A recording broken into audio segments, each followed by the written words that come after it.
कल्याणकारकं प्रधानं सर्वधर्माणां जैनं जयतु शासनम्।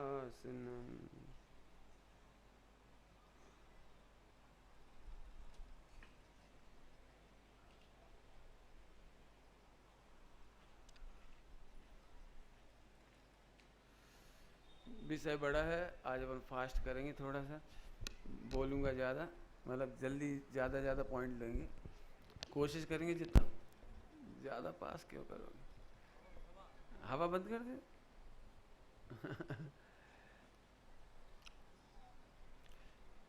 एक दो एग्जाम्पल दे रहा हूँ, बहुत सुंदर घटना है। मैं आपको बारंबार समझाऊँ ना कि चोरी मत करो, बेईमानी मत करो, भ्रष्टाचार मत करो, आपको समझ में नहीं आएगी ये बात।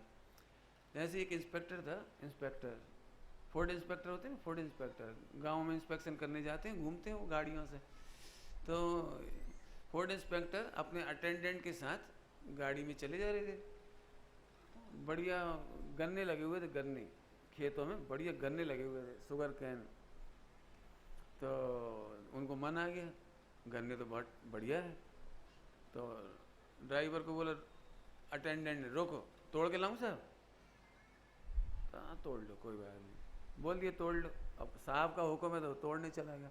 उसने जैसे ही 2 गन्ने तोड़े तो उसकी आवाज़ तो होती है, तो बहुत छोटी सी बच्ची थी 8-10 साल की, उसको आवाज़ मिली तो, ए कौन है, कौन गन्ने तोड़ रहा है जी? तो फिर देख लिया, चुप चुप, साहब साहब साहब, बड़े साहब हैं,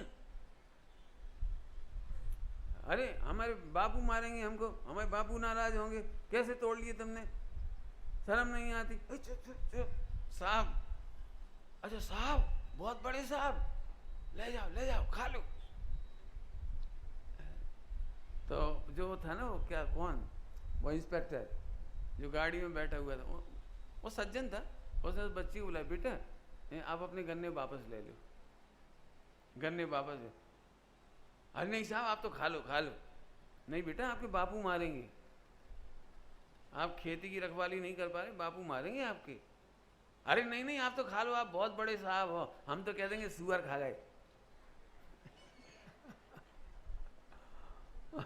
हम तो कह देंगे सुअर खा गए, सुअर भी घुस जाते ना खेतों में, हम कह देंगे। अब उस बच्ची का कोई सेंस, इनको कुछ कहने का नहीं था, वो तो नेचुरली जब उसने समझे साहब माने बहुत बड़े आदमी, तो ठीक है खा लें, तो हम बहाने कर देंगे कुछ ना कुछ। लेकिन इस बात को सुनने के बाद उस इंस्पेक्टर पे क्या गुजरी, ये उसने अपना स्वानुभव अखबार में लिखा था। जैसे एक इस रिश्वतखोर भ्रष्टाचारी और ऑफिसर था, डिप्टी कलेक्टर, कलेक्टर समझ लो, ऐसे कुछ, बहुत बदनाम था। सब्जी खरीदने, एक संयोग की बात है, किसी दिन गाड़ी में बैठ के सब्जी खरीदने गए तो सब्जी तोल रही थी, तो भाजी खरीदी, भाजी तो बहुत ज़्यादा झुकती दे दी उसने, मैंने अपनी भाषा को तो 50-100 ग्राम ज़्यादा झुकती दे दी। तो मुंह से निकल गया, अरे माँ जी बहुत ज़्यादा झुक गई, बहुत ज़्यादा हो गई। उसको बहुत समझाते थे लोग, लेकिन वो भ्रष्टाचार नहीं छोड़ता था। तो माँ जी बोली, अरे बेटा कोई बात नहीं है, जिसकी यहाँ झुकती है उसी की ऊपर झुकती है।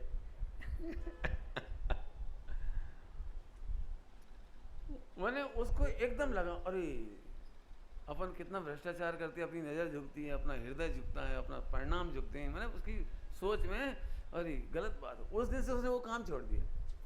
आपने देखा होगा जिंदगी में टर्निंग पॉइंट आते हैं, टर्निंग पॉइंट। ये 2 टर्निंग पॉइंट मुझे याद आए, मैंने आपको शेयर किए। आइए, बच्चों के लिए हम पहले नंबर कह रहे हैं, बच्चों को बाग बगीचे में जाकर के कभी फल फूल नहीं तोड़ना। लिखा भी रहता है बिना आज्ञा, बिना पूछे। बेटे इसकी आवाज़ टकरा रही, इससे कहाँ से आ रही, इधर से आ रही, हाँ सही करो बेटे, है ना। तो कहने का मतलब समझ में आया। तो इस पर ज़्यादा नहीं बोलेंगे, बाग बगीचे में जाकर कभी फल फूल नहीं तोड़ना। और आप लोगों से इतना है, कभी जा भी रहे हो ना, तो ऐसे चलते चलते पेड़ के पत्ते तोड़ लिए। गांधी जी ने इस मामले में एक बात कही थी, मुझे बीच में याद आ रही है। एक बार गांधी जी को ज़रूरत थी नीम के पत्तों की, नीम के पत्तों से उन्हें स्नान करना होगा, स्किन डिसीज हो जाती है ना। तो उन्होंने पत्ते मंगाए, बोले 250 ग्राम पत्ते ले आओ। अंदाज से पाव भर पत्ते ले आओ। अब वो गया, अरे वाह गांधी जी के लिए से वो 5 किलो तोड़ के ले आया। मैंने बहुत सारे तोड़ लाए। गांधी जी बहुत नाराज हुए। हमें अपने यहाँ की भाषा में बोलो, जैन शासन की भाषा में तो अनर्थ दंड है। एक पत्ती भी एक्स्ट्रा तोड़ना, प्रयोजन से अधिक तोड़ना अनर्थ दंड है। गांधी जी ने इसका पालन किया, नाराज हुए इस बात के लिए, आपने इतने पत्ते क्यों तोड़े। ये शिक्षा है हमारे लिए, यानी आवश्यकता से अधिक काम नहीं। ये भी चोरी है। उस पेड़ को कितनी तकलीफ होती होगी, उनकी भाषा में कहें तो, अपनी भाषा में भी कहें तो एकेंद्रीय जीव है। तो एक बात तो इसकी ध्यान रखें। दूसरा, बच्चों से पूछता हूँ, आज एक ही बच्चा है, क्या नाम बताया था आपने अपने? पर्व, वेरी गुड। पर्व, पापा अपने हैं कि नहीं हैं? और पापा के पैंट, अरे पापा का पैंट भी अपना ही है, पापा अपने तो उनका पैंट भी अपना ही, और फिर उनका पॉकेट वो भी अपना ही, और पॉकेट में पर्स वो भी अपना ही, और पर्स में रखे हुए रुपए वो भी अपने ही है। क्यों, है कि नहीं? मम्मी अपनी, फ्रिज अपना, फ्रिज की मिठाइयाँ अपनी, कि नहीं मम्मी पापा के बिना पूछे वस्तु का उठा लेना, खा लेना। मुझे अपनी घटना याद आती है। पिताजी मार्केट से कहते थे आम ले जाओ, आम के सीजन में, तो अब आम साथ में लेके जा रहे हैं, उसकी खुशबू अपने को आ रही है, और पैदल पैदल आ रहे हैं, 15-20 मिनट लग जाते थे। तो एक आम तो रास्ते में ही चूस लिया, और एक तो वहाँ मिल नहीं है शेयर का मैंने उस समय भी ऐसा लगता था कि अपन ने चोरी कर लिया, कि अपन रास्ते में एक आम खा के बिना पूछे, ऐसी घर में रखी हुई मिठाइयाँ बिना पूछे खा लिए, ये चोरी है। जब ये बात कह रहा हूँ तो एक बात और कहने की इच्छा है। जैसे बच्चे से कहा कि अपने पापा, ऐसे महिलाओं के लिए हस्बैंड तो अपना ही है, और हस्बैंड की इनकम वो भी अपनी है। अब हस्बैंड से कहा 100 रुपये चाहिए सब्जी के लिए, 80 रुपये की सब्जी आई, 20 रुपये गुल्लक में। अब बच्चा देख रहा है सब कुछ, बच्चा सब कुछ देख रहा है। बच्चा बैठा हुआ है, पापा ने पूछा कितने की सब्जी आई? तुम तो ऐसे हिसाब मांगते हो, मैं पराई हूँ, 1 रुपया नहीं है हमारे पास। और सीधे नहीं के पारे 80 की है, क्योंकि 80 की बोले तो मुश्किल है, और 100 की बोले तो मुश्किल है। अब बच्चा सब देख रहा है, मम्मी ऐसे घुमा फिरा के जवाब क्यों दे रही? फिर बच्चा बोला मम्मी 80 रुपए की। चुप, आप समझ गए हो मैं क्या कहना चाह रहा हूँ? मुझे पता नहीं, वैसे ऐसा ज़्यादा परसेंटेज होना नहीं चाहिए ऐसी महिलाओं का, लेकिन यदि ऐसा करते हैं तो वे अपने अपने पुण्य को नष्ट करते। चोरी करना सिखाते हैं बच्चों को। बच्चा समझ गया, कहना कुछ करना कुछ, मायाचारी से पैसे जोड़ते रहो। फिर कुछ महिलाएं अपना पैसे का अकाउंट खुलवा लेती, तो फिर पासबुक छिपानी पड़ती है।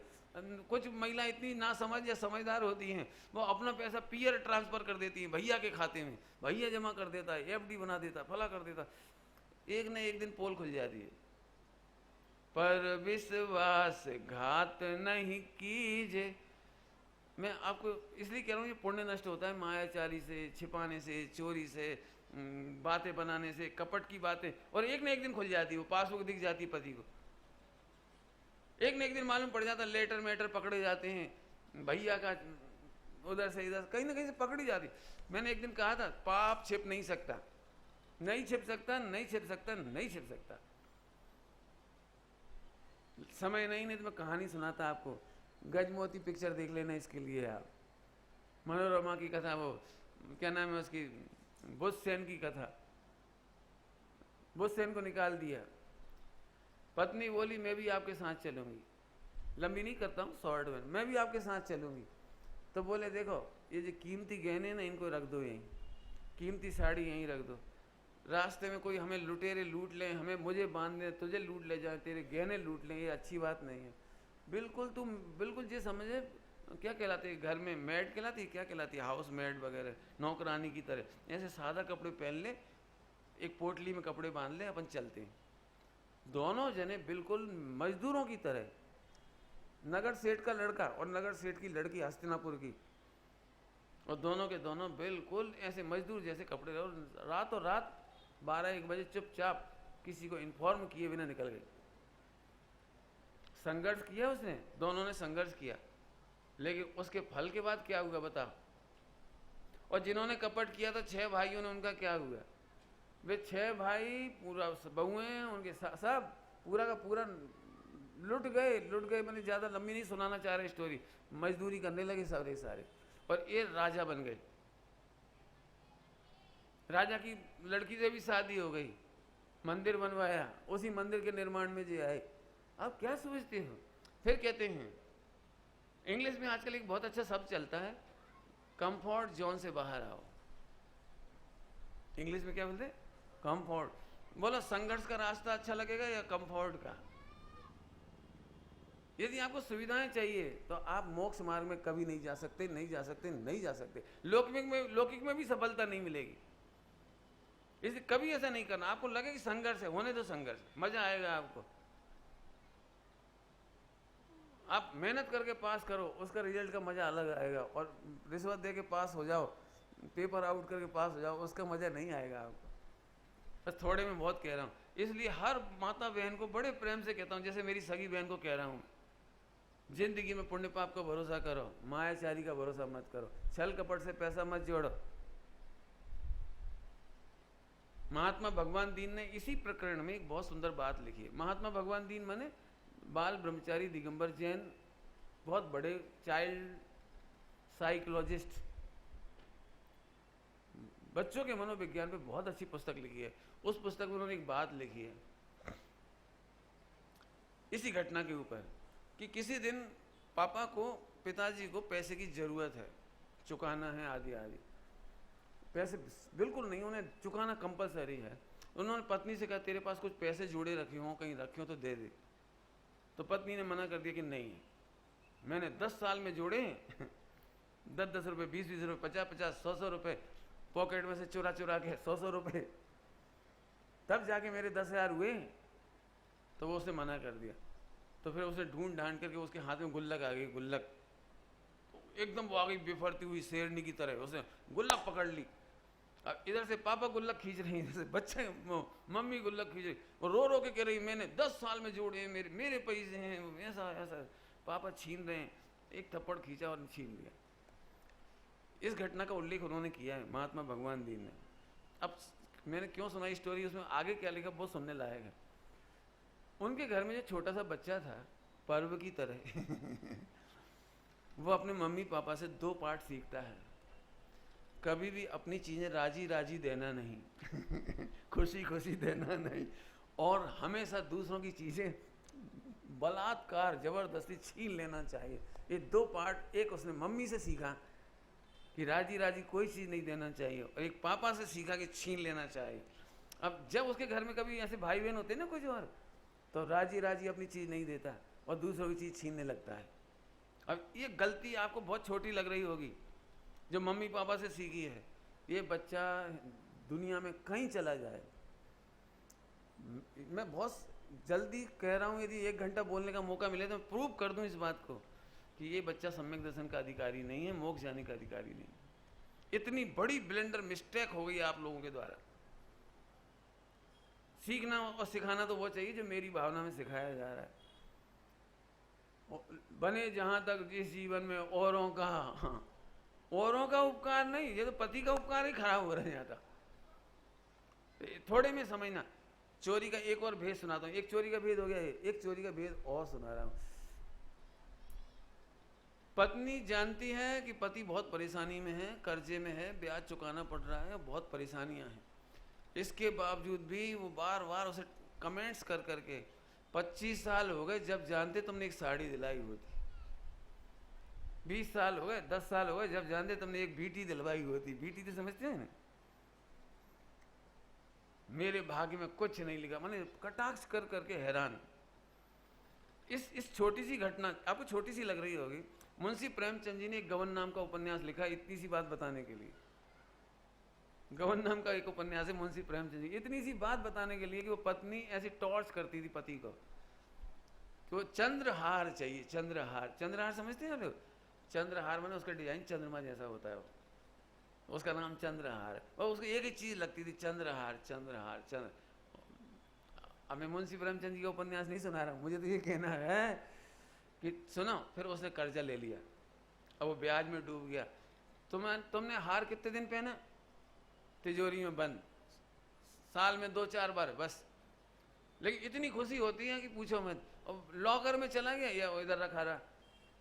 उसने यदि 5 लाख का कर्जा लिया, 3 लाख का कर्जा लिया, 2 लाख का लिया, 1 लाख का लिया, उसका ब्याज चढ़ते चढ़ते वो परेशान। यदि तुम्हारे कारण उसे चोरी करनी पड़ रही हो, बेईमानी करनी पड़ रही हो, भ्रष्टाचार करना पड़ रहा हो, तो उसका संपूर्ण पाप पत्नी को लगता है। हम एक बात कहते हैं, यदि घर में बाई दबे पाप के उदय में असमर्थता आ जाए, गरीबी आ जाए, तो पत्नी ये कहे सुनो हम रूखी रोटी खा लेंगे, आप नरक में जाने का काम मत करो, आप चोरी नहीं करो, अपन रूखी रोटी खा लेंगे, अपन मेहनत कर लेंगे, हम दोनों मिलकर मजदूरी कर लेंगे, लेकिन गलत काम नहीं करना। उसी मुंशी प्रेमचंद जी के उपन्यास में आखिरी में लिखा है, जब वो पति पत्नी मिलते हैं जेल से छूटने के बाद, तब उसने एक जो डायलॉग दिया वो बहुत सुंदर डायलॉग है। हालांकि मैं तो उसका भाव ही बता रहा हूँ, डायलॉग तो उसी में लिखा हुआ, क्या लिखे मैंने तो बहुत साल पहले पढ़ा था, 15-20 साल पहले। उसमें लिखा था, मैं क्या हार की भूखी थी, मैं क्या हार की भूखी थी? तुम पहले ही बता देते ना कि अपनी आर्थिक स्थिति ठीक नहीं है, पहले ही बता देते ना कि तुम्हारी एक सामान्य सी नगर पालिका की नौकरी है, पहले ही बता देते।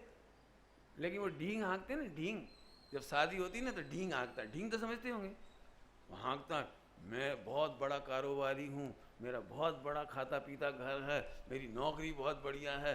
अब वो सोच रही थी बेचारी कि जब तुम बहुत बढ़िया हो तो चंद्रहार तो आएगा ही। अब वो चंद्रहार आया नहीं, तो जैसे ही मिलना हुआ ना पति पत्नी का शादी के बाद, तो उसने कहा बोलो तुम्हारी क्या कामना है? बोले अपन इतने संपन्न है तो चंद्रहार कहाँ है? वो इतना सा कह के छोड़ी, उसकी बेचारी उसे कुछ खबर ही नहीं। ये बात मैंने फिर बहना भूल ना जाना में लिखी है बात, कि महिलाओं को ये बात समझना चाहिए, और लड़कों को ग्रस्त जीवन में लिखा है, लड़कों को लिए ग्रस्त जीवन में एक लेख है मेरा, ग्रस्त जीवन, उसमें लिखा है कभी ऐसी झूठी बात मत करो जिसे बनाए रखने के लिए तुम्हें झूठ पर झूठ बोलना पड़े, चोरी करना पड़े, गबन करना पड़े, मिलावट करना पड़े। साफ रहना, सुखी रहना। पत्नी यदि इसके बावजूद आपसे कुछ कहती हो तो भी उसके रोने पर ध्यान नहीं देना चाहिए, वो धमकी दे तो धमकी पर ध्यान नहीं देना चाहिए। आप इल्लीगल बिजनेस, इल्लीगल काम, कहीं से ज़बरदस्ती उधार लेना बिल्कुल नहीं करना चाहिए। मैं अपने घर में मेरे पिताजी से मैंने ये सीखा है, जो मैं आपसे कह रहा हूँ। हमारे पिताजी ने ज़िंदगी में एक दिन भी दुख नहीं देखा, लेकिन एक दिन भी उधार लेकर बिजनेस नहीं किया, और एक दिन भी उधार बांटा नहीं। आधा किलो दूध आता था, हम 8 घरों के घर के 8 मेंबरों के बीच में, कोई बात नहीं, हम पानी मिला के पी लेंगे, लेकिन हम उधार का पैसा नहीं खाएंगे। यदि तकलीफ है, कम है पैसा, कोई बात नहीं, बहन की या बुआ जी की शादी करनी है, पैसा जोड़ना है। हमारी बुआ जी सुंदर थी, अब एक से एक बड़े रिश्ते आ रहे, लेकिन पैसा बहुत चाहिए। हमारे पिताजी साफ कह दिया, हम 10,000 रुपये से ज़्यादा नहीं कर पाएंगे, नहीं कर पाएंगे। सबने कहा थोड़ा सा कर्जा ले लो, नहीं कर्जा लेके नहीं करेंगे, हमारे पास एक बहन नहीं और भी बहन है, हमारी और भी बेटी है, हमारी और भी जिम्मेदारी है। मैंने कर्जा लेके नहीं किया, मुझे वो क्षण याद आते हैं, कर्जा लेके नहीं किया। यदि दुकान पर बैठ करके मैंने किसी ग्राहक को बोल दिया कि बार्गेनिंग करेगा, तो मैंने 25 रुपये बोल दिए इस घड़ी सुधरवाने के। मेरे पिताजी तत्क्षण वहाँ आ गए, तो उन्होंने देखा घड़ी में, फिर से चेक किया कि कितना खर्चा लगना चाहिए। तो पिताजी ने मेरे से पूछा कितने रुपये बताए इनको? मैंने कहा 25 रुपये। बोले झूठ क्यों बोलते हो, 12 रुपये का काम है। नहीं भैया 12 रुपये लगेंगे, जबकि वो रेडी था 25 रुपये में काम कराने के लिए। लेकिन पिताजी ने कहा कि नहीं, जिंदगी में कभी ऐसा काम नहीं कर। एक घड़ी होती ना घड़ी, इसका एक साइड बार होती है, साइड बार। उस समय 50 पैसे का आता था वो। अब कई बार क्या होता है, अलग अलग साइज की घड़ियाँ बनती ना, तो वो मिलता नहीं है साइड बार, तो हमने थोड़ा ढीले ही लगा दिया। पिताजी बोले 50 पैसे कमाने के लिए उस बेचारे की घड़ी घूम सकती है, ऐसी धोखाधड़ी कभी मत करो। मुझे ये सिखाया मैंने भी जिंदगी में कभी ये दुख नहीं देखा। उधार लेके कोई बड़े सपने देखना नहीं, उधार दे करके कमाने के चक्कर में पड़ना नहीं। पिताजी से ही सीखी है बात, इसलिए मैं आप सबको भी कह रहा हूँ यहाँ पर। चलो वापस आते हैं, तो ऐसा कोई काम नहीं करना, किसी को राजी करने के लिए भी उधार नहीं लेना। समाज को दिखावा करने के लिए कई बार किसानों की आत्महत्या का एक कारण है, अरे वाह एक ही लड़के की शादी है, ले लिए कर्जा, फिर फसल चौपट हो गई, अब मर गए बस। कभी कर्जा लेकर के कोई काम नहीं करो। वर्तमान पाप के उदय या वर्तमान के पुण्य के उदय के भरोसे भी भविष्य के काम मत करो। प्राग भाव और प्रध्वंसा भाव वो समझ लेना। मुझे तो बहुत सारी बातें बतानी इसलिए मैं आगे ले रहा हूँ। एक और बहुत अच्छी बात बतानी है आपको, सिंपल लगेगी आपको बात लेकिन बड़ी है। मैंने आपसे पेन मांगा, मैंने पेन लिखने के बाद मैं लेटरिन चला गया, बाथरूम चला गया, पेन रखा हुआ था यहाँ, और आपको पेन चाहिए था तो आप आए मेरे कमरे में और मेरा वही आपका पेन आपका ही है, लेकिन आप मेरे से बिना पूछे उठा ले गए, ये चोरी है। ये इसमें कहा कि चोरी, हमारा ही पेन था, आपका ही पेन था, आपसे ही मैंने मांगा था और मैं रख के अंदर गया, अब आप तो लेके चले गए, अब मुझे तो आपको लौटाना है ना वो। अब मैं ढूंढ रहा हूँ, मैंने यही रखा था, गया कहाँ? अब मैं सब में परेशान हो रहा हूँ, आधे 1 घंटे 2 घंटे सब में परेशान हो रहा हूँ, गया कहाँ? कोई ले तो नहीं गया, नौकर तो नहीं ले गया, कौन आया था? अब जाने किस किस पे डाउट कर रहा हूँ, जाने किस किस को डांट रहा हूँ, कौन ने पेन उठाया? तो भूत ले गए, यहाँ से पेन कैसे गायब हो गया? 2-4 घंटे बर्बाद हो गए, ना मालूम किस दिन पे शंकाएं हो गई। इसके बाद हमने आपसे कहा सॉरी, वो आपका पेन कहीं पता नहीं कहाँ रखा गया, मैंने रखा तो यहीं था, नहीं ना मालूम, अरे वो तो मैं ले आया था, तुमने तो टकासी जमा हिला दी मैं ले आया था, लेकिन वहां 4 घंटे किसी को कसाई हुई, इसकी जिम्मेदारी किसकी होगी? अब इस पे हमारी नजर नहीं जाती, लेकिन नहीं, हमने इस पे भी सोचा, कभी ऐसा नहीं करो, बिना अनुमति लिए जिसके पोजीशन में चीज है उससे पूछ लो, कह दो, और नहीं हो तो एक काम करो भाई, कागज की स्लिप लिख दो, एक्सक्यूज मी मुझे पेन की जरूरत है, मैं ले जा रहा हूँ। आपने फिल्मों में देखा हो, कागज की स्लिप रख देती, फिल्मों से यही सीख लो कम से कम मैंने विदाउट इंफॉर्मेशन ऐसे कोई काम नहीं करो। आगे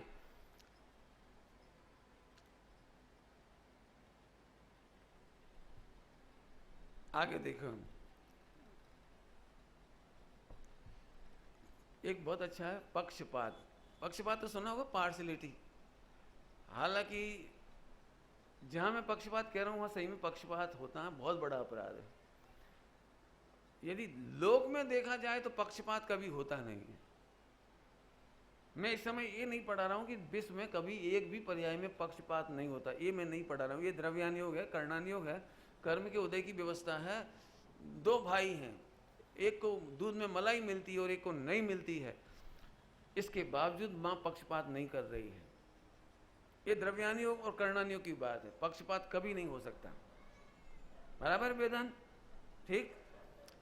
इसके बावजूद मुझे कहना पक्षपात, सूक्ष्म बात लेना थोड़ी सी,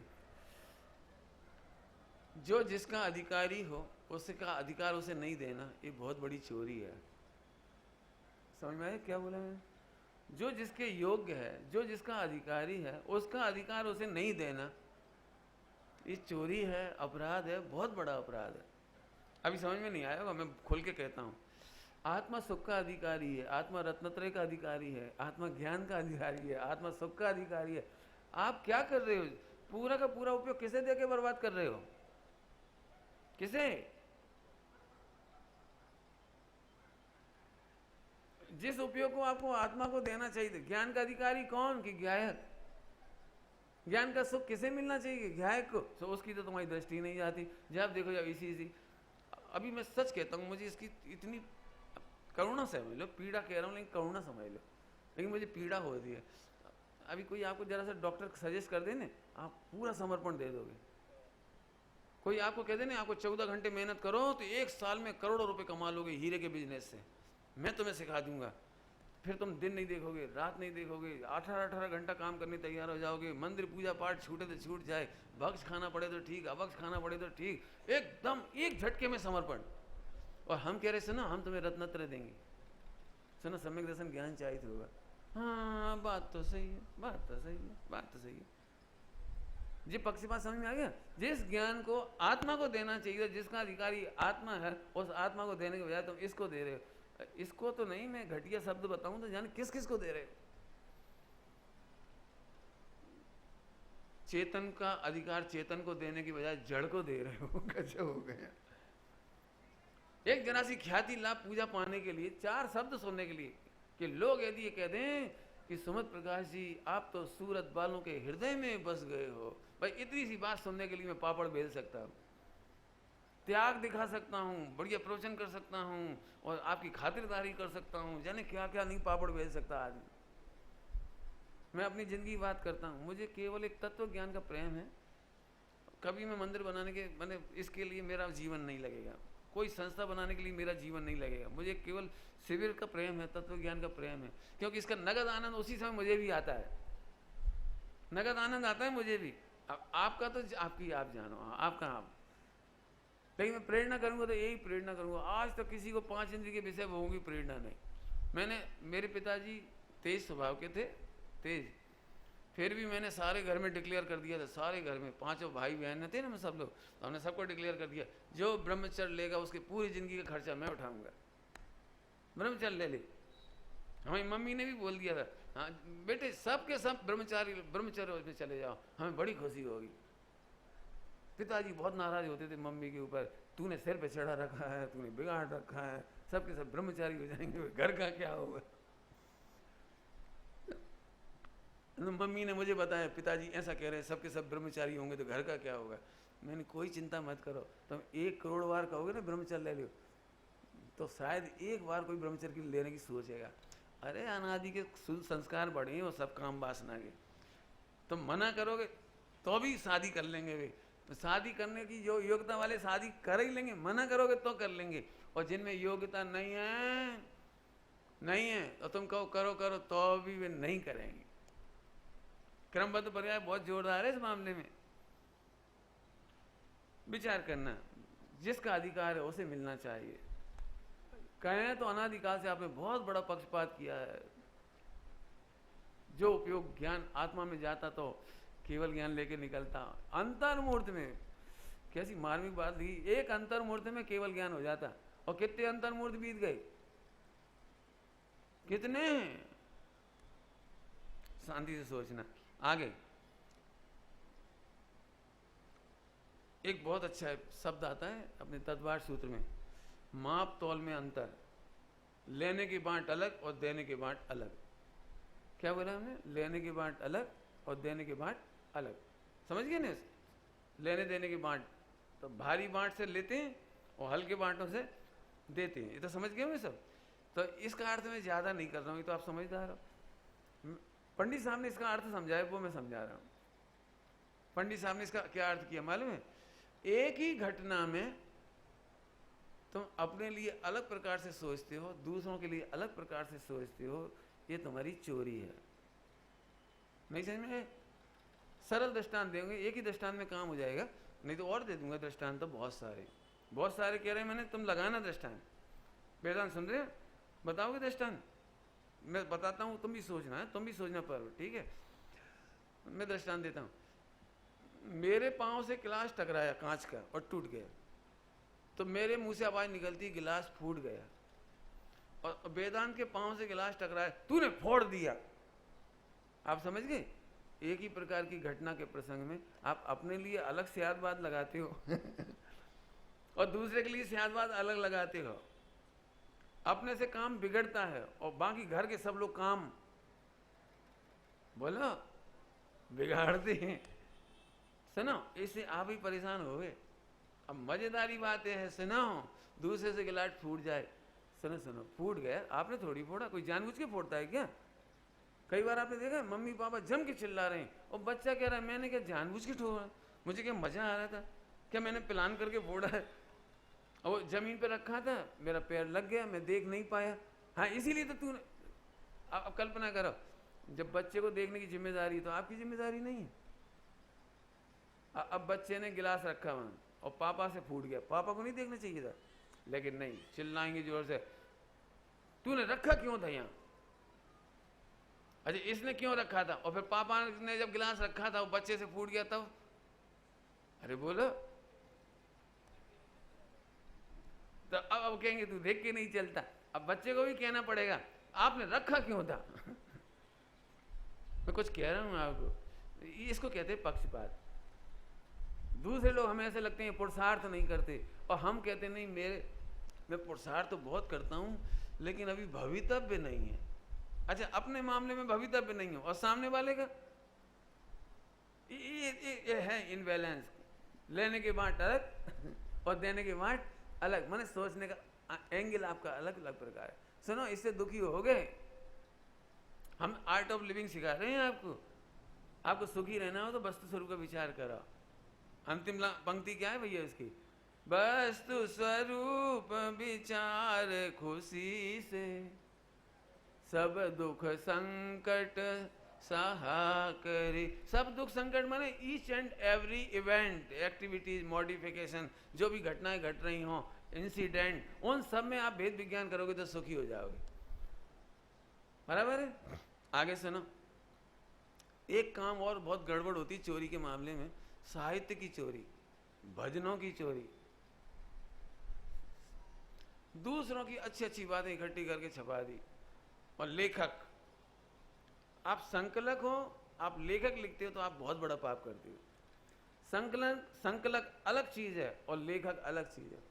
मैं कई बार देखता हूं दूसरों के भजन, उसमें थोड़े से शब्द बदल दिए ऊपर नीचे, अपना भजन आपका प्रोडक्ट नहीं है ये। मैं आज कह भी रहा था भैया से, संजीव जी से, कि मैं जब भजन सुनता हूं तो मुझे तकलीफ हो रही है। उनका जो स्ट्रक्चर है ना, वो क्या कहें, वो स्ट्रक्चर खराब है भाषा का। आप भूधर दास जी के भजन पढ़ के देखो, यदि आपको साहित्य की रुचि है तो। आप पंडित साहब की रचनाएं पढ़ के देखो, ध्यानत राय जी की रचना पढ़ के देखो, आप पढ़ के देखो, भागचंद जी की रचना पढ़ के देखो, आपको इसमें उन्हीं की सुगंध आएगी। ऐसा नहीं होगा एक भजन का उधर का छंद ले लिया, एक छंद का उधर का ले लिया, एक उधर का ले लिया, ये नहीं। दूसरी बात, ये चोरी कहलाती है। दूसरों के छंद पंक्तियां और ये ले लेना, ये चोरी कहलाती है। मुझे वीर सागर जी वगैरह इन्होंने कभी लेखन करते हैं तो इतनी सुंदर भाषा लिखते हैं प्रस्तावना में, हम उन समस्त आचार्यों का आभार मानते हैं, मैंने कृतज्ञता ज्ञापित करते हैं जिन आचार्यों के अमृत तुल्य वचनों का हमने यहाँ सहारा लिया है। ऐसे कभी भजन हो जाते हैं, कई कवियों के भजन गाए, कई कवियों के, और ऊपर लिखा है सीडी के ऊपर, लेखक एवं गायक सुमत प्रकाश जैन। नहीं, आप जिस भजन को जिससे लिया है आप उसका आभार मानेंगे, उसको बताएंगे तो काम चलेगा। नहीं तो लोग तो यही समझेंगे ये भजन आपने लिखा है। चोरी कहलाती ये कहना है मुझे। इसको मैं श्रेय की चोरी कहता हूँ। जिनको श्रेय देना चाहिए था उन्हें नहीं दिया आपने। और ऐसी आदतों से कोई महान लेखक नहीं बनता। पंडित साहब हमें बहुत शिक्षा देते हैं, बहुत, बेटे तुझे लेखक बनना तो 25 साल तू भजन ही भजन पढ़, पद्य रचना पढ़, तब तेरे दिमाग में से ऑटोमेटिक भजन आएंगे। यदि तुझे गद्य लेखन करना है तो गद्य साहित्य पढ़ो, पढ़ो आप लगातार, तब तुम्हारे अंदर से गद्य आएगा। अभी तो ऐसा लगता है, जैसे एक और दृष्टांत दे रहा हूँ, खराब सा है थोड़ा, अच्छा करके दे दूंगा। एक गाना आया था, एक लड़की को देखा तो ऐसा लगा। अब जो पूरा पूरा गटर में से निकाला गया भजन है, बस उसमें करा क्या, पूरी की पूरी लय, तान, धुन, संगीत, म्यूजिक सब चोरी का। ये चोरी कहलाती है। आपने उसका म्यूजिक ज्यों का त्यों ले लिया, सब कुछ ज्यों का त्यों ले लिया। अब उसमें करा क्या आपने, बस आपने लड़की हटा के मुनिवर कर दिया बस। फिर इसके बाद मुनिवर को देखा तो ऐसा लगा, फिर ऐसी चाल, फिर ऐसी ढाल, फिर क्या कहलाता है, ऊपर के नीचे शब्द मिलाने, तो निद्रा, फिर मुद्रा, फिर फला, फिर जी। इसे सुगंध नहीं आती। आप ध्यानत राय जी के भजन पढ़ो, सुगंध आएगी आपको। आप पंडित साहब की रचना पढ़ो, मैं पहले ही बता दूंगा, कहीं से पढ़ लो कोई सी, मैं कह दूंगा ये पंडित साहब की रचना है। आप पवैया जी की रचना पढ़ो, मैं बता दूंगा ये पवैया जी की रचना है। जो लोग साहित्यकार होते हैं ना, उन्हें तकलीफ होती है, आम पब्लिक को तो कोई मतलब ही नहीं है। आम पब्लिक को तो कितना मजा आता है बता दूं, यदि ये भजन बजेगा ना यहाँ, तो ये 100 लड़कों में से 90 लड़के नाचेंगे, और वैसे ही नाचेंगे बिल्कुल, उन्हें मुनिवर नहीं दिख रहा है। और यदि वो हे हे हे हे वो संगीत बजता है ना, क्या बजता है वो, सीटी मीटी बजती रहती है वो केसियों में से, उन्हें कोई मतलब ही नहीं, तो मंदिर में नाच रही। मैं कई बार ये कहता हूँ, मैं तो बहुत 99% तो मैं प्रोग्राम अटेंड नहीं करता, मेरी ताकत ही नहीं, मैं करूँगा। मैं कई बार बाहर खड़ा होता हूँ, संगीत बजता है, तो मैं ये कहता हूँ कि गौर से सुने संगीत। कौन व्यक्ति कहेगा ये जिन मंदिर का संगीत है या क्लब का संगीत है?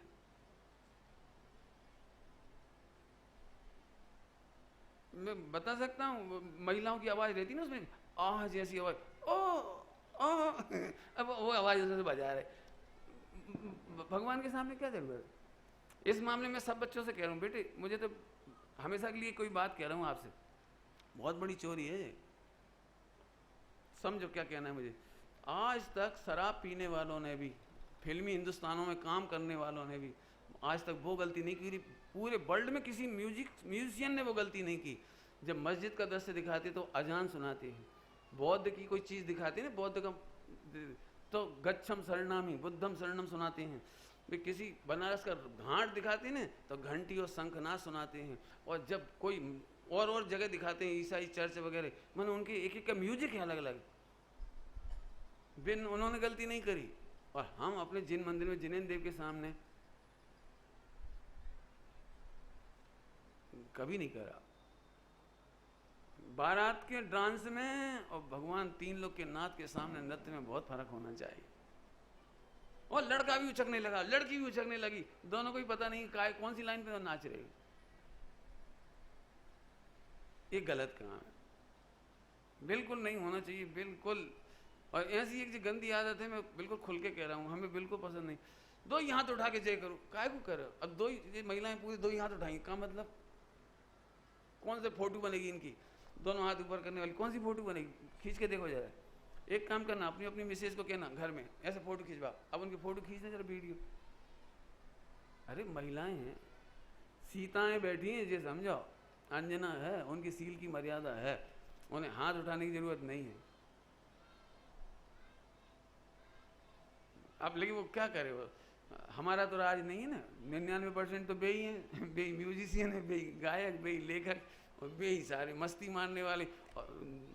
इसीलिए वो 10 लक्षण धर्मों में, ये तो स्वामी जी के आ जाने से अपने मंदिरों में कार्यक्रम सुधर गए। लेकिन जहाँ प्रवचन नहीं होते साल भर, संस्कृति का ठिकाना नहीं है। आप जरा 10 लक्षण में जाके देखो, लड़के लड़कियों के बीच में अफेयर हो रहे हैं। इससे आगे नहीं शब्द बोलना चाहता हूँ। वहाँ कुछ भी डांस हो रहे हैं, कुछ भी कार्यक्रम हो रहे हैं, कुछ तो भी हो रहा है। बाद में मालूम पड़ता है उन दोनों में अफेयर हो गया, उन दोनों में शादी हो गई, ऐसा हो गया, फला हो गया। अरे जैन मंदिर ऐसे दुर्विकल्प के स्थान नहीं है। जो ऐसे दुर्विकल्प ऐसे स्थानों पर करते हैं वो पात्र नहीं है मंदिर में सम्यक दर्शन के। लेकिन इसको आज की तारीख कोई गहराई से सोचने भी तैयार नहीं है। लेकिन हमारे पंडित साहब एक बात कहते, बेटे कोई कहने ही वाला नहीं बचेगा तो मोक्षगामी जीवों को निमित्त नहीं मिलेगा। तुम हमेशा कहते रहो, कोई ना कोई मोक्षगामी जीव के भाग्य से ये बात आएगी। गलत बात का निषेध भी करना सीखो और सही बात का सम्मान करना भी सीखो। स्वामी जी ने एक बात कही थी कि आप क्यों परिवर्तन कर रहे हो, मुखपट्टी क्यों छोड़ रहे हो, क्या जरूरत पड़ी आपको, मत छोड़ो। हम आपको मना तो नहीं कर रहे, समय सार जी पढ़ो हमारे यहाँ बैठ के, खूब सुनाओ। बहुत बहुत प्रलोभन दिए। स्वामी जी ने मालूम क्या बात बोली थी, बहुत प्यारी पंक्ति बोली थी, सुनो, जब सत्य का स्वीकार हुआ है तो असत्य का नकार हो जोइए। जब सत्य का स्वीकार हुआ है तो असत्य का नकार होना चाहिए। मैं तो इसीलिए खुश हूँ, मैं बिल्कुल दुखी नहीं हूँ। मैं जानता हूँ अभी जब तक मोक्षगामी जीव हैं, भव्य जीव हैं, उनके भाग से शिविर लगते रहेंगे, ये प्रवचन होते रहेंगे। मैं चला जाऊँगा तो बाद में और आएंगे, ये मंदिर बनते रहेंगे, ये तत्वज्ञान होता रहेगा। यदि 1 करोड़ नहीं तो यूँ कहो 100 में से 99.99 इतने % जीव यदि निगोदगामी होंगे तो 0.01% मोक्षगामी भी होंगे। उनके भाग्य से 18,500 वर्ष तक तत्व ज्ञान की गंगा बहती रहेगी, बहती रहेगी, बहती रहेगी। मैं तुम सबके लिए नहीं सुना रहा हूँ, मैं उनके लिए सुना रहा हूँ। इसलिए मैं पहले दिन से खुश हूँ। हमारा पूरा पैसा सार्थक हुआ है, सफल हुआ है। दोपहर में कोई कल्पना नहीं कर सकता पूरे इंडिया में। बता रहे थे 80-100 लोग आ रहे दोपहर में। दीदी की कक्षा के लिए बोल रहे इस एक्स्ट्रा क्लास लगवाओ, हमें उनकी कक्षा में बहुत आनंद आ रहा है। बता रहे थे अभी रास्ते में बता रहे थे मुझे, ये तो अच्छा काल पका है, उसमें क्या दिक्कत है। तो चोरी नहीं करना है, ऐसी समझ में आए? साहित्य की, संगीत की, इन चीज़ों की चोरी नहीं करना।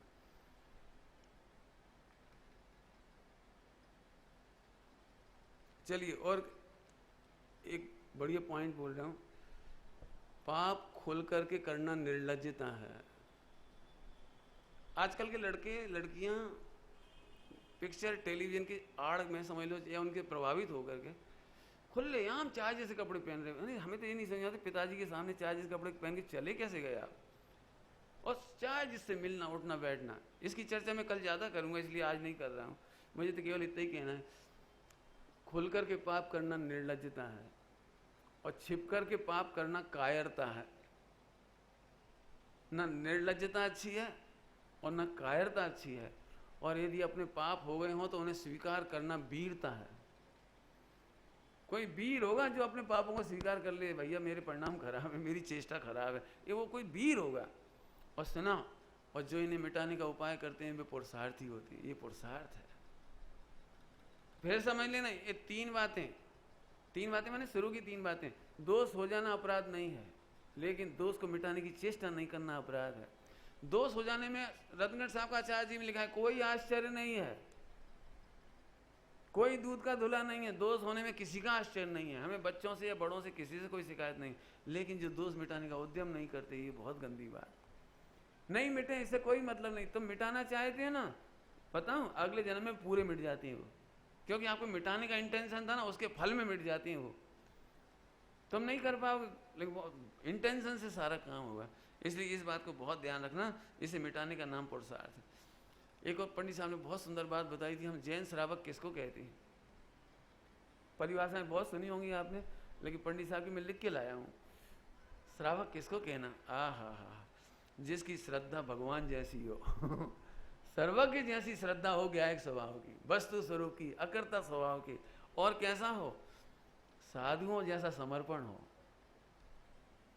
और कैसा हो? उन्हीं जैसी भावना हो, उनकी जैसी भावना हो, उन जैसे होने की। उनकी जैसी माने उन जैसे होने की। हो मेरी ऐसी दशा जैसी तुम धारी हो। और उनके प्रति ही बहुमान जिनको बरतता है, उनका नाम श्रावक है। भावना होगी तो ही बहुमान होगा। आपको जो थोड़ी तत्व की रुचि है ना, इसलिए बहुमान कर रहे हो। 5 दिन से दुकान नहीं गए तो इसलिए नहीं गए, व्यापार धंधा छोड़ के बैठे हो, इसलिए बैठे हो कि कोई भावना होएगी। यदि भावना नहीं होती तो नहीं। समझ में आए? अंतिम प्रेरणा इसमें ये है, चोरी के मामले में जीवन पथ दर्शन आप जरूर पढ़ते रहिए। जीवन पथ दर्शन पंडित साहब की एक बहुत सुंदर पुस्तक है। यूँ समझ लो कि आप जितने चरणानुयोग माने जाते हैं, 30-35 करीब 30-35 के लगभग चरणानुयोग हैं ग्रंथ। पंडित साहब ने सबका अध्ययन किया और वर्तमान द्रव्य क्षेत्र काल भाव सब देखा। द्रव्य क्षेत्र काल भाव, इसके बाद आज की तारीख में अपन गाइडेंस चाहते कि हम क्या करें और क्या ना करें, क्या करें और क्या ना करें। पंडित साहब ने इतनी सुंदर पुस्तक लिखी है कि यदि आपकी बुद्धि काम नहीं करती हो, आपको समझ में नहीं आ रहा हो, कोई आपको गाइड नहीं मिल रहा हो, तो हर बच्ची को वो किताब रखनी चाहिए। एक बच्ची कॉलेज में पढ़ने गई है, वो किताब अपने पास रखे। यदि उसे नहीं समझ में आ रहा कि हमें क्या करना चाहिए इस समय, उस किताब में पढ़ के देखो कि कॉलेज में क्या करना चाहिए। हॉस्टल में रहना है आपके बच्चे को, मम्मी पापा हॉस्टल में बच्चे को भेज रहे हैं, आपको नहीं मालूम हॉस्टल में क्या हो रहा है, उसमें सब लिखा है हॉस्टल गाइडलाइन। आपको जॉब करना है तो जॉब गाइडलाइन, आपको मंदिर बनाना है तो मंदिर गाइडलाइन, यदि आपको लगता है हमें घर बनाना है तो मंदिर घर बनाने की गाइडलाइन। मैं जरूर चाहूँगा कि आप लोग किसी को गिफ्ट देते हो ना 10-20 रुपए की, हैप्पी न्यू ईयर की, हैप्पी दिवाली की, तो मैं कहता हूँ 1000 किताब छपा के वो बांटो, मंगवा लो। आप एक घर में 10 मेंबर हो तो 10 रखो, हर रिश्तेदार को पहुंचा दो। क्यों? कि आप इतने बड़े बड़े ग्रंथ नहीं पढ़ पाओगे, लेकिन यदि आपको लगता है दुकान कैसा व्यापार करें, तो उसमें लिखा है दुकान व्यापार कैसे करें। एक नहीं, कम से कम 80-90 प्रकरण है उसमें जिसमें गाइडलाइन दी है। बच्चों के कर्तव्य, पत्नी के अधिकार कर्तव्य, पति के दायित्व, माता पिता के प्रति दायित्व, समाधि के निर्देश, मैं कौन कौन से नाम बताऊं आपको, इतने सारे पॉइंट हैं, आप पढ़ते चले जाओ उसमें से। उसके कुछ निर्देश मैं बताता हूं। अब थोड़ा सा मैं अहिंसाणु व्रत पढ़ाने के लिए तो मुझे वो क्या हिंसा पढ़ाने के लिए तो 1-2 महीने तो कम से कम लगे। हिंसा पढ़ाने के लिए, मतलब उतना बहुत बड़ा प्रकरण है, तो वो तो मैं नहीं बता रहा हूँ। मेरे पास जितना समय है, इस समय में थोड़े से इशारे कर रहा हूँ, उसमें पढ़ोगे तो विस्तार से मिल जाएगा आपको। जीवन पथ दर्शन पढ़ लेना आप, उसमें से आप पूछ रहे हैं प्रतिज्ञा कैसे लें, नियम कैसे लें, उसके निर्देश भी उसमें है। क्या खाएं नहीं खाएं, क्या छोड़ें कैसे छोड़ें, नहीं छोड़ें कब छोड़ें, एक एक चीज का वर्णन उसमें है।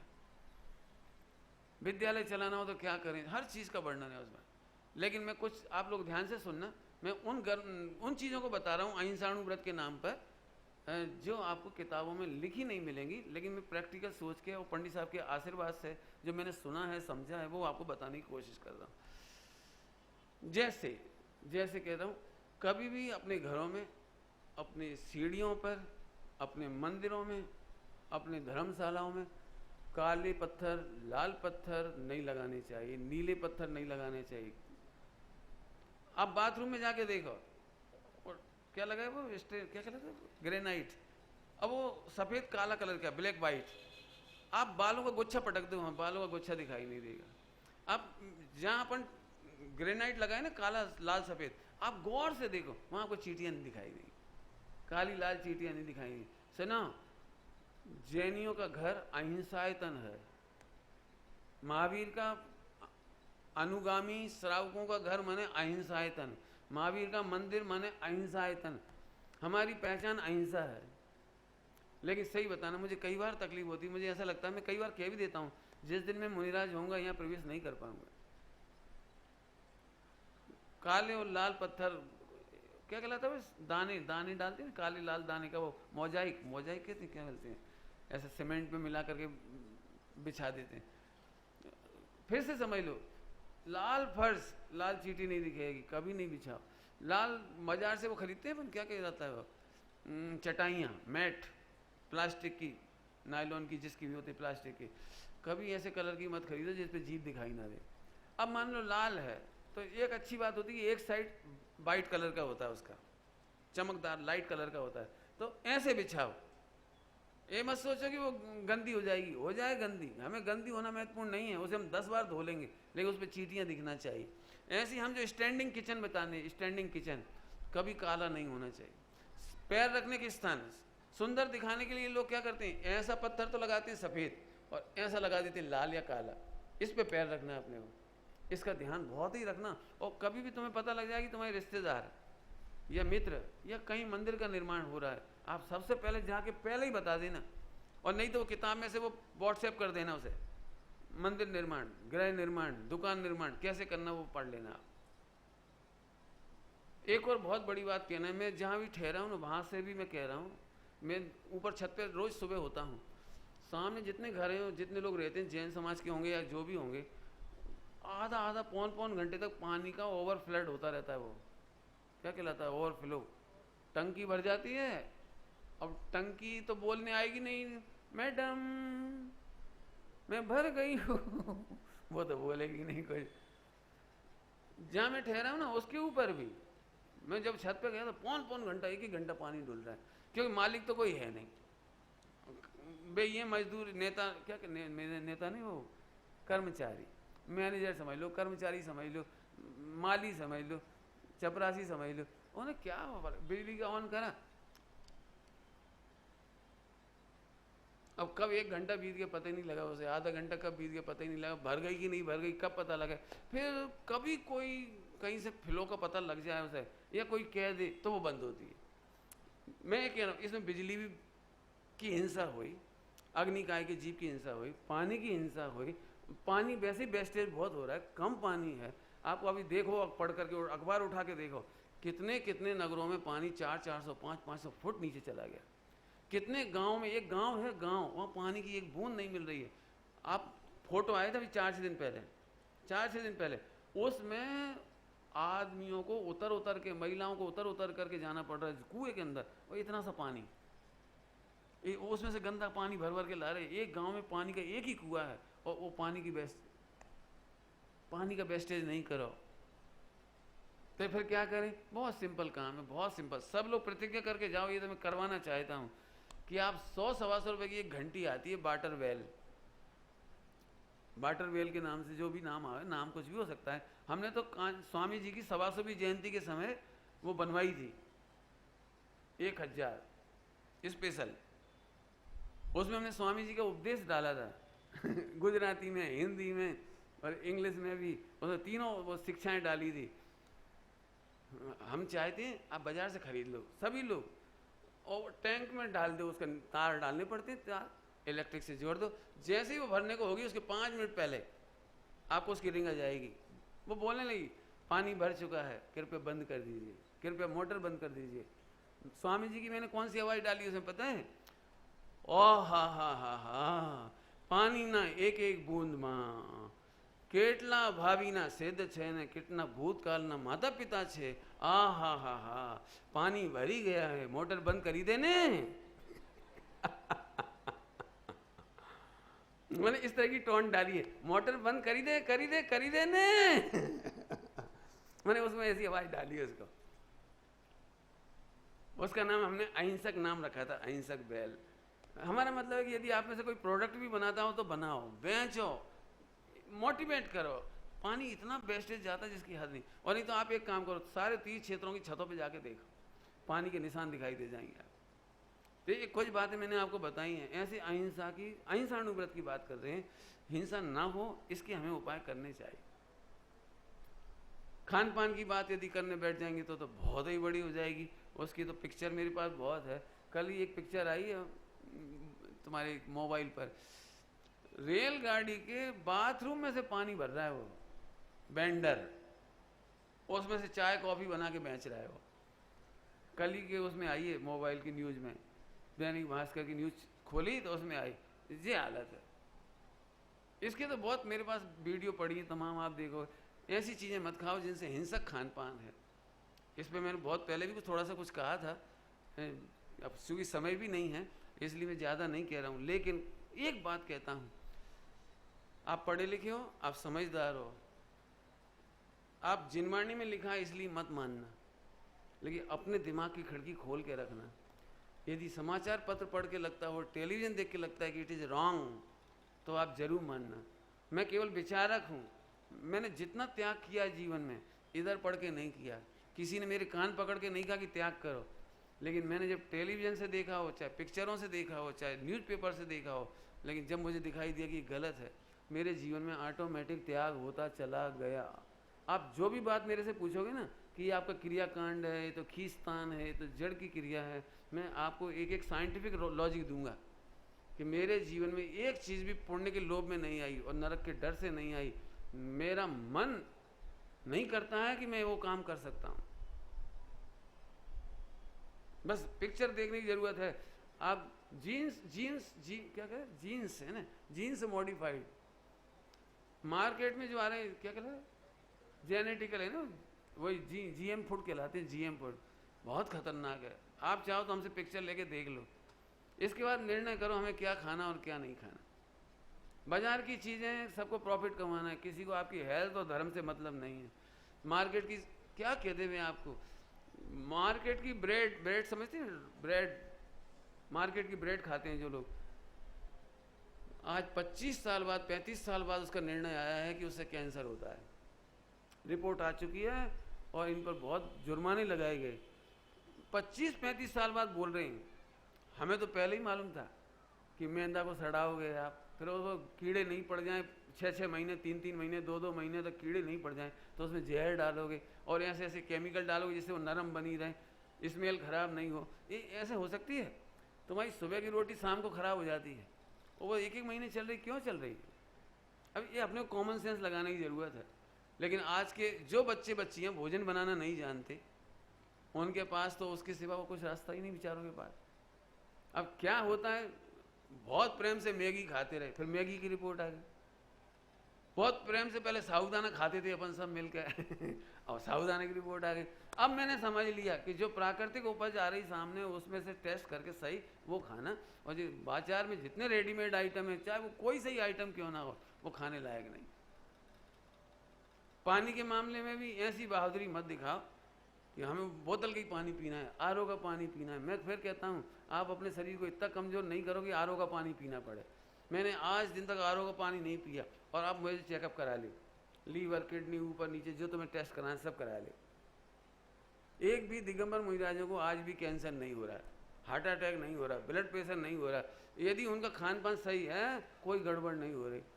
माने वे आज भी तो कुएं का ही पानी पी रहे हैं, उसी का पानी पी रहे हैं, कौन सा आरओ का पी रहे हैं? गरीब लोग सारे उसी का पानी पी रहे हैं। जितने जानवर हैं, कभी आपने नहीं सुना होगा कि वो पानी पी के मर रहे हैं। लेकिन एक ये चौंचलेबाजी है, चौंचलेबाजी समझ गए? चौंचलेबाजी, आप वो पानी पीते हो, समझ गए? वो पिछली बार भी क्या क्या गए थे, नहीं पिछली बार भी कहा होगा, याद है? नहीं। लेटरिन बाथरूम से आके कौन हाथ धोए पाव भर पानी से? 250 ग्राम पानी, 250 मिलीलीटर पानी से कौन हाथ धोएगा? मिलीलीटर, लीटर क्या नहीं, पॉइंट कह दो, 0.25 लीटर, कौन धोएगा इससे हाथ? कौन मुंह धोएगा 3 बार? कौन 3 बार फल धोएगा? लेटरिन से आते हैं, उन्हीं हाथों से ही खाने लगते। क्यों? पानी कीमती है, 12 रुपये लीटर। और नहीं तो आप एक काम करो, हॉस्पिटल मैंने आप रेलगाड़ी में देखना, वो स्वीपर आता है, सफाई करता है, फिर वो बास बेसिन की सफाई करता है, फिर वो रेलवे स्टेशन पे उतर के वो नीचे की सफाई करता है, पटरियों के बीच की, और फिर वो जो जितने बास बेसिन बने ना रेलवे स्टेशन में, उनकी सफाई करता है। एक ही झाड़ू हो।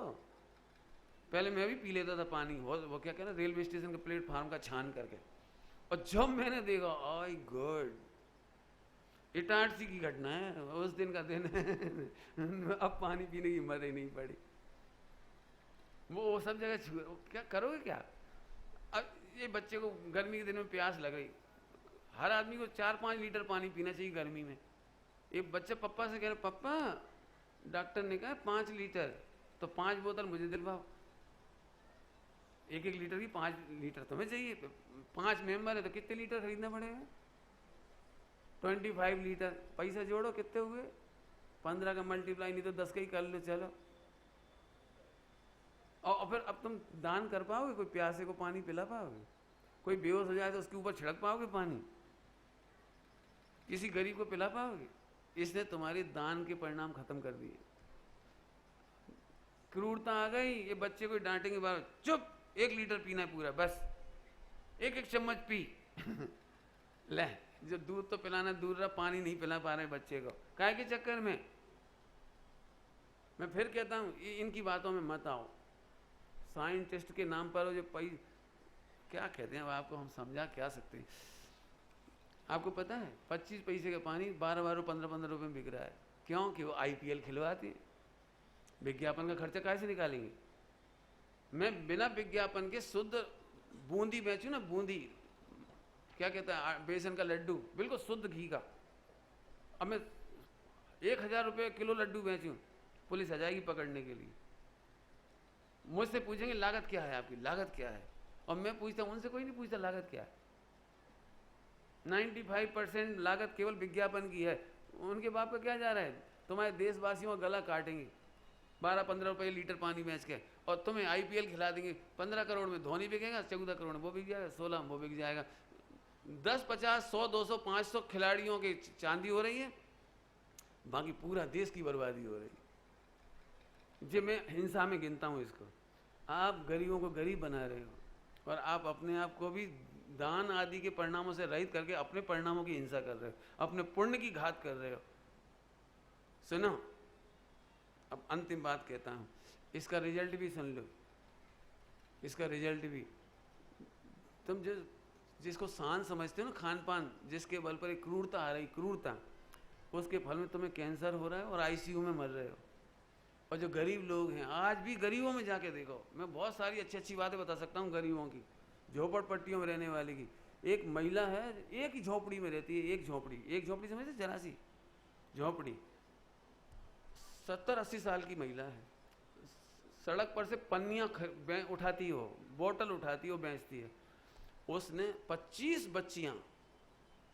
बच्चियाँ जिसको लोग अनाथ जन्म दे के छोड़ जाती हैं, जन्मजात बच्ची को छोड़ जाते हैं कहीं भी, और कहीं से भी उसे पता लगता है तो वो ले आती है। उसने 25 बच्चियां पाली इस उम्र तक। उसका पति एक्सपायर हो गया 15-20 साल पहले, तो भी उसने वे बच्चियां पाली। उसमें से 2500 बच्चियों को पढ़ाया स्कूल में, 23 की शादी कर दी उसने, और 2 बच्चियां आज भी उसके पास है।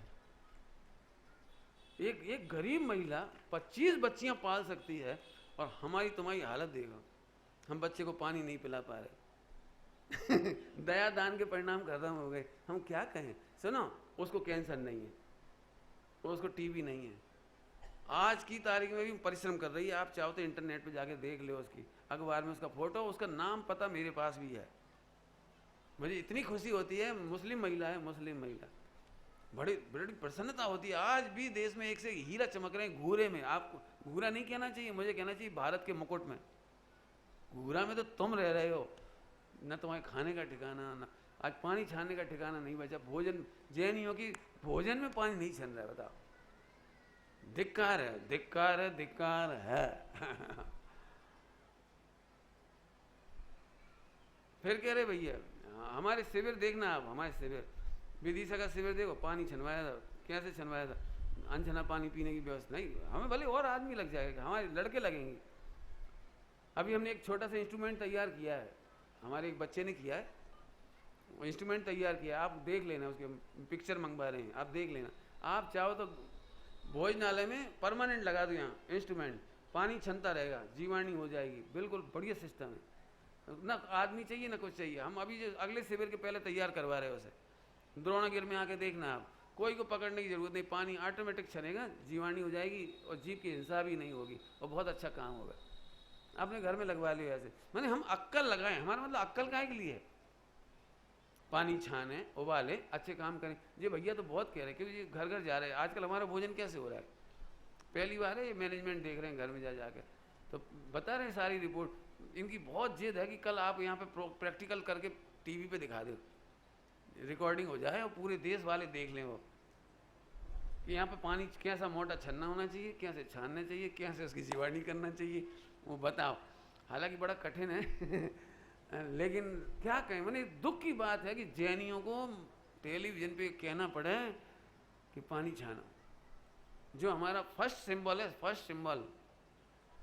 ये तो ऐसी बात हो गई कि एक जैन महिला से कहना पड़े अरे अपने बच्चे को प्यार करो, अरे अपने बच्चे को दूध पिलाओ, अरे अपने बच्चे को लाड करो, मुझे जी सिखाना पड़ेगा। मैंने बहुत दिन पहले टेलीविजन पे देखा था, बहुत दिन पहले पढ़ा रहे थे, उसी समय देखा होगा, अभी भी आता होगा मालूम नहीं। लेटरिन के हाथ धोइए 3 बार। बारे मुझे पहली बार आश्चर्य हुआ कि इसके भी विज्ञापन, लेटरिन के हाथ धोने के भी। गजब हो गया। थोड़े में बहुत समझना, हिंसा नहीं करना, अहिंसा का पालन करना, बहुत सारी बातें इसमें। लेकिन कौन सी पुस्तक के लिए मैंने प्रेरणा की है? जीवन पथ दर्शन।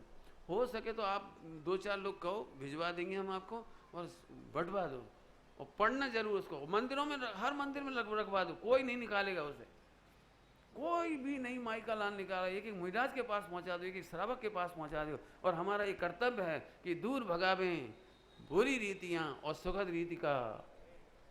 क्या बात हुई, डॉक्टर साहब आगे के नहीं आए? अच्छा, पहले बच्चों का कार्यक्रम, मैं मुनि का इंतजार सोच रहा था। आइए, ओम नमः शिवाय।